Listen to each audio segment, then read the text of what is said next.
Tere tulemast minu kanalile, minu nimi on Eret ja tänases saates me räägime Saaremaast, Kuressaarest.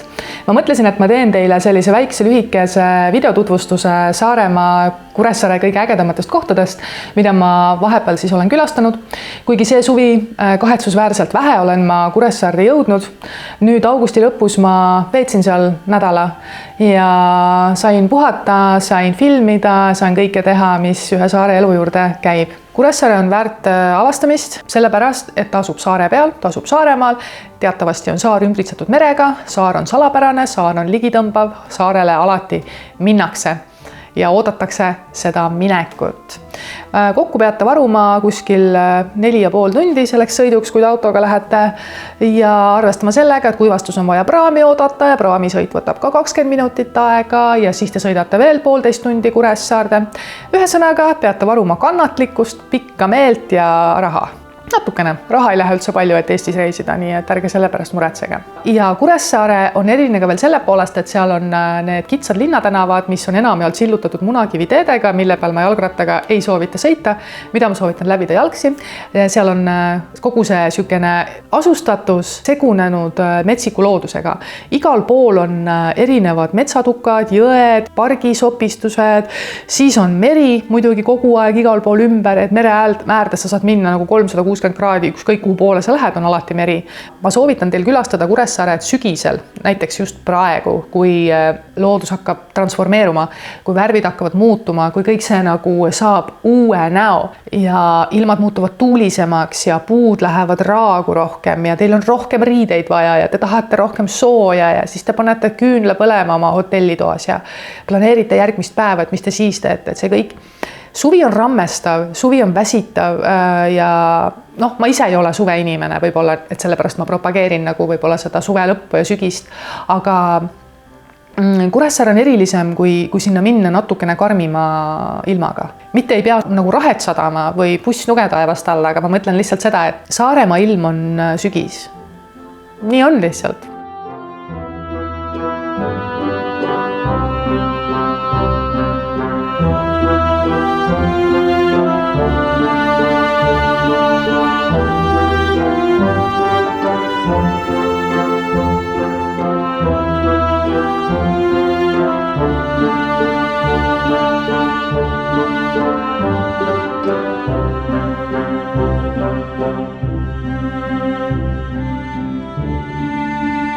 Mina tegin reisi niimoodi, et ma alustasin Põdustest mööda jalgrattateed, sõitsin Piki mere äärt ja siis jõudsingi mööda linnapargi äärt kohe Titeranda. Titerand, selline huvitav nimi, ma ei teagi, kus see täpselt pärineb, kuskilt rahva suust ilmselt.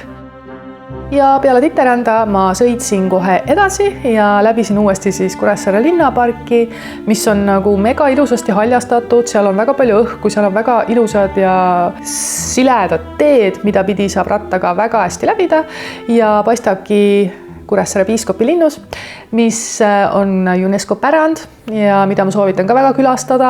Linnuses läheb teil aega kuskil 2 tundi, 2–3 tundi, isegi võib-olla rohkem, sellepärast, et seal on tohutult palju korruseid, seal on erinevad püsinäitused ja näitused, seal on kohvik, seal on vaateplatvorm, seal läheb väga kaua aega ja kui te olete lastega, siis arvestage umbes poole rohkem aega. Nii et kuskil kuni 4 tundi. Ma arvan, et vahepeal läheb kõht ka tühjaks ja siis kohvikus väike eine ja siis on energiat edasi ja siis hakkab see alla tulemine, see laskumine, et seal on nagu tohutult palju avastamist ja hästi tore. Kes tahab sellist autentset ajaloolist pärandikogemus, siis ma soovitan kindla peale minge sinna Kuressaare piiskopi linnusesse. Ma tahaks ühe väikse murekoha ka siin öelda, et Kuressaare Lossi pargis on üks laste mänguväljak, mis on seal juba 20 aastat olnud. Ja kahjuks ei ole sellega tegeletud, et ta on hästi räämas, ta on hästi käest ära. Ma märkan, et pargis liiguvad inimesed, neid liigub palju, nad naudivad oma aega, oma puhkust, aga sellest laste mänguväljakust kõnnivad kõik mööda. Et inimesi ei tõmba sinna, sellepärast ma tahakski Kuressaare linnaametnikele südamele panna, et palun tehke see mänguväljak korda. Istutage sinna lilli, peske survepesuriga see kivi puhtaks, sest see on samamoodi nagu Kuressaare piiskopi linnus nagu maamärk esiteks ta juba sarnaneb oma välimuselt nagu selle linnusega ja on inimestele tegelikult väga lahe ajaveetmispaik, aga paraku seal keegi ei käi, kuna see on katki. Teel Roomassaare poole mööda jalgrattateed sõites tuleb vastu linnu vaatlusplatvorm ja see on ka selline paik, kus on võimalik mööda treppe üles minna ja vaadet nautida, merd vaadata ja mul on tunne, et selles paigas on olnud väga palju vanu talukohti selles mõttes, et ma vaatan, et nende vanade õunapuude järgi ja see asustuse märkide järgi, et muud võib-olla polegi märgata, aga lihtsalt on viljapuid on palju, aga ometi on see metsik koht, et see näitab tegelikult seda, et siin võisid olla kunagi inimesed, elada inimesed, need võivad olla nagu inimeste talupaigad ja see lisab veel sellist natukene sellist ajaloolisust sellele paigale. Selle tee ja raja iseloom on see, et ta teeb ringi ära, et sellel ei ole võimalik ära eksida. Nagu Saaremaalgi tegelikult ei ole võimalik ära eksida, sest meri tuleb vastu ja see võib-olla loob ka Saaremaast või saare kujundist sellise omamoodi ühest küljest sellise ligitõmbava sümboli, aga teisest küljest sellise natukene nagu ettearvamatu ja sellise müstilise kujundi ka teel saarele, teel kuhugi, teel tundmatusse, kohtuma tundmatuga. Aga kes see tundmatu tegelikult on, oleme tegelikult ju meie ise, et milleks inimesed tulevad saare peale, et nad tulevad ikkagi midagi otsima, kas siis enda kaotatud osi või mõnda mälestust või mõnda inimest, aga midagi, mis on kuhugi kadunud ja siis saare peal seda nagu otsitakse neid jälgi ja ilmselt siis ka leitakse.